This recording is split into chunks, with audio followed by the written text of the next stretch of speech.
ప్రియమైన తెలంగాణ ప్రజలందరికీ వందనాలు. గౌరవనీయులైన పవన్ అన్న గారు, మీరు ఒక నటుడుగా, గద్దరన్న అభిమానిగా తెలంగాణ ప్రజలు ఎప్పుడు మిమ్మల్ని గౌరవిస్తానే ఉంటారు. కానీ తెలంగాణ ఆవిర్భావ దినోత్సవం రోజు మీరు మాట్లాడిన మాటలు ఒక తెలంగాణ ఆడబిడ్డగా నేను ఖచ్చితంగా ఖండిస్తున్నాను.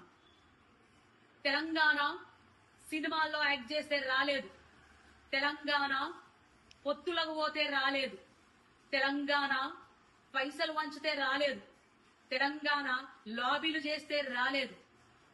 తెలంగాణ పోరాటం ఓ సాయుధ పోరాటం. తమ రక్తం చిందించిన గడ్డగా నిలబడ్డ తెలంగాణ బిడ్డల త్యాగాల పోరాటం. తెలంగాణ ఒక ఆత్మగౌరవ పోరాటం. ఎవరిని ఒక బాధ పెట్టకుండా, ఎవరిని హింసించకుండా తమను తాము ఆహుతి చేసుకున్న శ్రీకాంత్ చారియే సాక్ష్యం. తెలంగాణ పోరాటం ఒక సాంస్కృతిక యుద్ధం.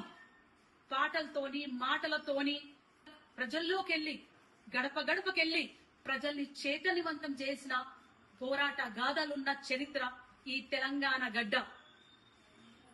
మా భూములు మావి, మా నీళ్లు మావి, మా పాలన మాది అనే ఒక నినాదంతో పల్లె పల్లె, గడప గడప త్యాగాలు చేసి సాధించుకున్న పోరాట గడ్డ. తొలి దశ తెలంగాణ పోరాటంలో 2000 పైన అమరులయ్యారు. అది ఆన్ రికార్డ్. కానీ ఎంతో మంది అడవిలో అన్నలు తెలంగాణ కోసం సపోర్ట్ చేస్తూ వాళ్ళని ఎన్కౌంటర్ చేయించబడ్డారు.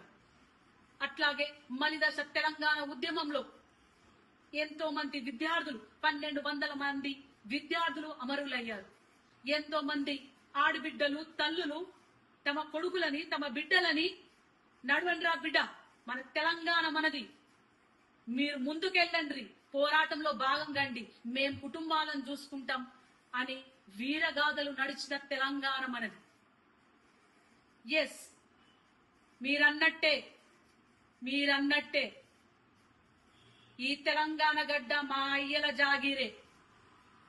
మీరన్నట్టే నిన్న తెలంగాణ గడ్డ మా అయ్యల జాగీరు, ఈ రోజు మా జాగీరు, రేపు మా భావితరాల బిడ్డలు తెలంగాణ వారసులు. ఇది మా గడ్డనే, మా తెలంగాణ గడ్డనే, మా త్యాగాల గడ్డనే అని తెలియజేసుకుంటూ జై తెలంగాణ, జోహర్ తెలంగాణ అమరవీరులకు.